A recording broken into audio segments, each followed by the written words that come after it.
Intervención número 22 en el marco de este primer debate del proyecto Ley de Defensa de la Dolarización. El asambleísta Mauricio Proaño es legislador por la provincia de Pichincha. Por favor, si me pueden ayudar con la presentación de una presentación telemática, por favor. El asambleísta Mauricio Proaño solicita que se le permita la función de compartir puede pantalla. Hacer uso de la proyección, señor asambleísta. No sé si está en pantalla. Sí. Sí. Bueno, primero un saludo a todos los compañeros, compañeras asambleístas, al pueblo ecuatoriano, señor presidente. Un poco quería reaccionar frente a algunos temas porque parece que siempre el no recordar la historia logra que nunca se avance, ¿no? Porque seguimos en círculos viciosos en que uno u otro dice que tiene la razón. Primero, un poco una confusión a veces después de las exposiciones de muchos profesionales el día de ayer dentro de una línea teórica de la economía heterodoxa frente al primer grupo de expositores que son de la línea ortodoxa. Pero eso no tiene ninguna complicación porque veía un asambleísta que cree que solo hay una línea en el mundo. Lo que hay que informarle es que la economía es una ciencia social.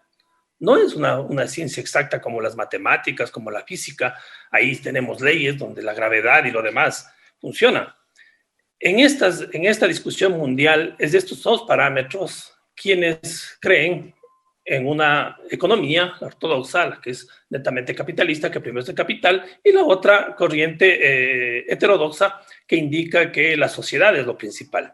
Entonces, frente a eso, son propuestas que se hacen de políticas mundiales, propuestas de discusiones a nivel de investigación, a nivel de universidades. Entonces, nadie puede decir en sí que ya es una ley lo que el uno cree y lo otro la ley la cree. Son procesos de desarrollo que eso se van enfrentando directamente cuando se aplica en territorio. Una de esas es el tema de que según una teoría económica, se dice que la banca debería estar en estos puestos, en estas instituciones que manejan el sistema financiero. Pero también existen ya pruebas prácticas que provocaron problemas como el problema de dolarización y salvataje bancario. Entonces, hay que tener, creo que, mucho respeto frente a todo el mundo en las opiniones que tiene. Somos respetuosos de lo que pasó el día domingo. Yo creo que sí, ganaron y nosotros hemos sido demasiadamente prudentes y también respetuosos de no seguir votando odio ni venenos como lo están haciendo muchos de los compañeros que están proponiendo en la Asamblea Nacional. Solo para hacerles un recuerdo, estaba sacando de algunos documentos sobre dolarización Duarte en el 2012 sobre el diagnóstico de la repercusión económica de la banca cerrada, solo dice estas cosas y creo que es muy clave porque nos pone en una situación cómo estuvo antes y cómo es la propuesta ahora que se está haciendo por la ley. Para fines de los años 60, los sucesos ocurridos de las políticas corruptas que manejaron el sistema bancario fue que el Estado asumió las grandes pérdidas de los perjuicios económicos de los bancos La Previsora, el Banco de Guayaquil, se produjo la quiebra y cierre de bancos de descuento sin que ninguno de los administradores tuvieran las sanciones legales por sus corrupciones en el proceso administrativos efectuados durante su periodo de dirección. Eso ya en los años 60. ¿Quién estuvo a cargo de la política pública? Fueron gente del sector privado relacionado a la banca. Por eso es que hubo problemas graves, pero tampoco fueron sancionados. Ante estas irregularidades se crea la Ley General de Bancos y se dirigió el sistema financiero desde 1974 hasta 1994, en que fue invalidada. Posteriormente asumió el gobierno del arquitecto Sisto Durán Ballén como presidente y vicepresidente Alberto Dajid, en donde se efectuó la revocada de la Ley General de Bancos y se creó la nueva ley, la Ley General de Instituciones del Sistema Financiero, lo cual se creó como propuesta para regular el sector financiero bancario. Muchos especialistas, dice el estudio, en el tema económico y financiero consideran que este problema en que el sector financiero se agravó con la creación de la Ley General de Instituciones del Sistema Financiero, porque permitió y dio permisibilidad a la falta de control por parte de la Superintendencia de Bancos y a una defectuosa administración interna y externa de los bancos. Uno de los elementos importantes, dice el estudio, de la crisis bancaria es la disminución de la falta de control. Por eso parece que quieren quitarle a la Contraloría que controle a la banca, ¿no?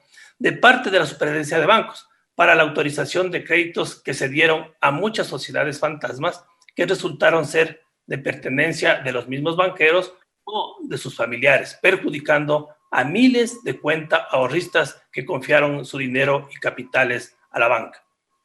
Es importante sentarnos en este proceso que pasó históricamente para ver cómo va repitiéndose en los hechos en el país. Estas fueron las propuestas que indicaba la señora del Banco Central del Ecuador.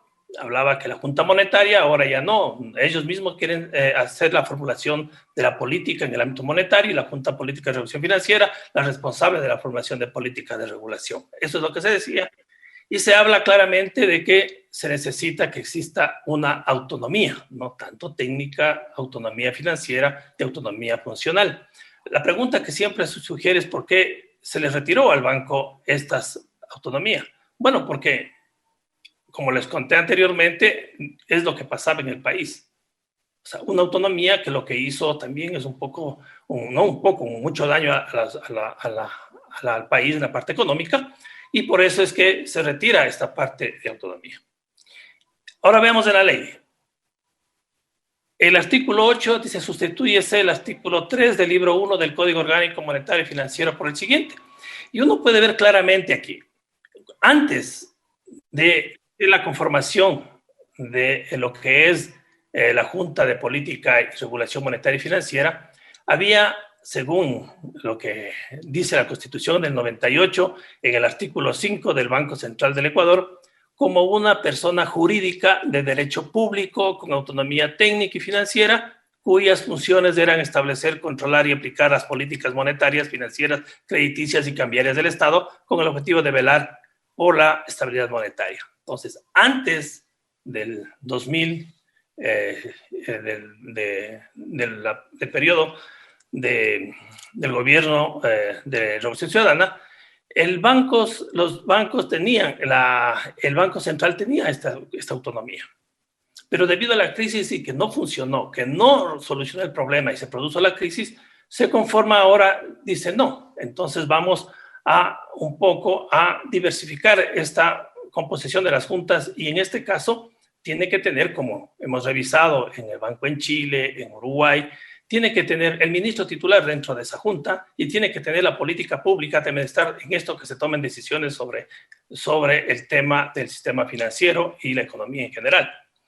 Se pretende ahora, se dice, cambiamos, ya no, antes era lo privado, no funcionó, vamos a lo público, un poco más de pertenencia del Estado. Pero cuando uno ve la curva de fortalecimiento de la dolarización, en este periodo no ha habido ningún problema en el crecimiento de la dolarización. Pero luego se quiere cambiar. Nuevamente se repite lo de la Constitución del 98, que deben ser autónomos en la parte administrativa, financiera y operativa. Se repite ya nuevamente la política del Estado privado del 98 y se dice que ya solo el sector privado va a ser el que dirige la política pública, genera y dirige la política pública en el Ecuador, ¿no es cierto? Volviendo a una política financiera privada. Entonces, como ven, se va repitiendo eso y aprendimos aquí, pero estamos repitiendo actualmente lo mismo, ¿no? Entonces, yo creo que cuando se formula una ley y no se avanza, sino que se retrocede, el riesgo de la dolarización lo están poniendo ellos. No es la ley que no se apruebe o se apruebe. El riesgo que están poniendo ellos es que con criterios, con estudios, que se ve que no funcionó de esa forma, nuevamente se quiere volver a la posición del 98 cuando hubo todo el feriado bancario y el problema grave en el Ecuador. Me puse a revisar qué decía la carta de intención del Fondo Monetario Internacional. Bueno, ahí en la propuesta de marzo Ya decía, también hay planes para mejorar el acuerdo de gobierno y la autonomía institucional del Banco Central, incluso mediante la introducción de una junta independiente del Banco Central que tiene responsabilidad fiduciaria hacia el Banco Central.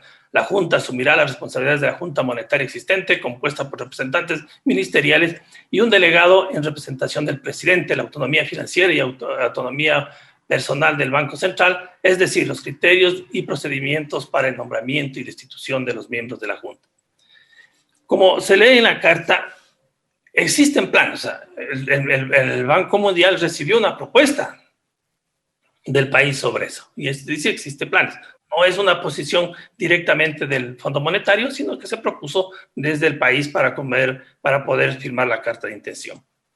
Y cuando ya revisamos cerca de noviembre, dice, las autoridades están trabajando con firmeza en una serie de otras reformas importantes, están trabajando en las regulaciones para hacer operativo el Código Orgánico de Planificación y Finanzas Públicas, recientemente promulgado, mejorando las capacidades de autonomía del Banco Central del Ecuador para convertirlo en una institución más fuerte, brindando transparencia de los activos y los funcionarios de alto nivel. ¿Qué quiere decir? Que el banco repite lo que le decía el gobierno. Voy a hacer esto, bueno, siga. Ahora estamos buscando ser más autónomos, pues siga.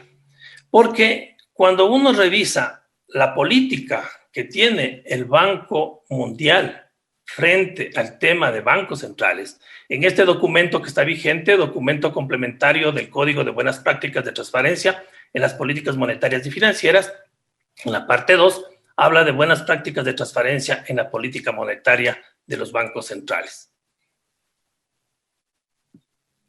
¿Qué dice sobre los bancos centrales y los lineamientos que tiene el Fondo Monetario?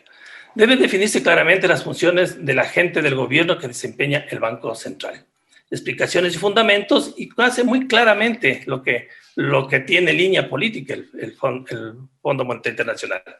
Las funciones de agente se refiere a las diversas tareas que el Banco Central realiza por cuenta del gobierno, pero que no se relacionan directamente con el papel de la institución en la formulación de la política monetaria. Muy claro el Banco Mundial en esto. En el desempeño de estas funciones, el Banco Central actúa como representante del gobierno y no adopta decisiones de política en forma independiente. El Banco Central ejecuta las decisiones y directivas del gobierno y se limita a los detalles prácticos de la implementación. Muy claro, el banco siempre ha pronunciado a nivel mundial que el banco no tiene ciertamente la facilidad, la autonomía para generar políticas, sino que son políticas que se generan dentro de un gobierno en la cual la aplicabilidad, como dice nuestra Constitución, y que eso es lo legal, que hace el banco. Las funciones del agente incluyen la gestión de las reservas externas o de la deuda pública o la provisión de servicios bancarios al gobierno. Las funciones del agente quedan claramente definidas si las atribuciones del Banco Central no relacionadas con la política monetaria se enumeran explícitamente en un documento público. Y si se establece claramente que el Banco Central solo ejecuta las decisiones que adoptan las autoridades. Esto dice en el documento el Fondo Monetario Internacional cuando tiene la política de todos los bancos a nivel del mundo. Pero la sorpresa es ver cómo en el Ecuador aquí nos aceptan que no va a tener que ver nada el gobierno dentro de la política pública, sino que va a ser la autonomía, les va a dejar hacer todo eso. Entonces hay una incoherencia entre lo que promulga el Fondo Monetario Internacional y las propuestas que hace Ecuador para lo que es privatización del Banco Central. Por eso, y hay un impedimento complicado, no creo que es cuestión de hacer una ley, y ya con la ley desconozco a la Constitución, el proyecto de reformas es claro, habla que de instrumentar una política monetaria, formulada por la Junta de Política y Regulación Monetaria, se crea la Junta de Política y Regulación Monetaria como parte de la función ejecutiva, es como parte, sí, pero no toman decisiones de ahí. Y también le da las funciones a la Junta de Política y Regulación Monetaria formular la política en el ámbito monetario y observar su aplicación. Igualmente, como en la Constitución del 2008, se elimina todo lo que es la participación de la Contraloría dentro del Estado. Esto está en contra de la Constitución y eso es claro. Yo creo que si vamos a una cuestión muy formal, el Estado central tiene esas competencias. son exclusivas del Estado, respetando la propuesta que dice el Fondo Monetario Internacional en su libro de políticas a todos los países, donde el Estado es el que formula la política monetaria, crediticia, cambiaria y financiera. Hoy se quiere volver atrás con una repetición de un manejo y una estructura en donde creó todo el problema en el país, el problema de salvataje bancarios y los problemas graves que se dio de la población ecuatoriana. Por último, creo que el proyecto de ley orgánica reformatoria del Código Orgánico Monetario y Financiero para la defensa de la nación es inconstitucional. Entonces, desde ahí hay que partir. Por eso, primeramente, tenemos que visualizar eso para aprobar como asamblea o no aprobar. Si es inconstitucional, no se debería aprobar. Eso no tiene discusión. Parece que no es propuesta del Fondo Monetario de forma directa, sino que es propuesta de los sectores privados para elaborar y ejecutar la política pública en beneficio y seguridad propia. Tenía unas frases, por último, para terminar, de un estudio que se realizó, Dolarización, Informe Urgente, donde están muchos economistas conocidos, ¿no? Que también estaban en contra de nosotros, pero estaban también en contra de la dolarización. Y una frase clave, cuando decía, estoy aquí con ustedes y por ustedes no los voy a abandonar. En esta crisis tengo que estar con ustedes y con ustedes tengo que sufrir los problemas que todos sufrimos. Yamil Maguad, presidente de la República del Ecuador, domingo 9 de enero del 2000, al anunciar la dolarización. Y una frase que es importantísimo de Juan Montalvo, nuestro gran escritor ecuatoriano, que decía, los mentirosos empiezan siempre sus mentiras con hacernos saber que no saben mentir. Muchas gracias. Escuchamos así la intervención del legislador Mauricio Proaño, quien dijo que el Banco Central del Ecuador tenía autonomía según la Constitución del año 98. Con la constituyente, al ver los problemas que tenía, se definió que el ministerio titular debe estar dentro de la Junta. Afirmó que ahora se propone que solo el sector privado dirige la política pública del país,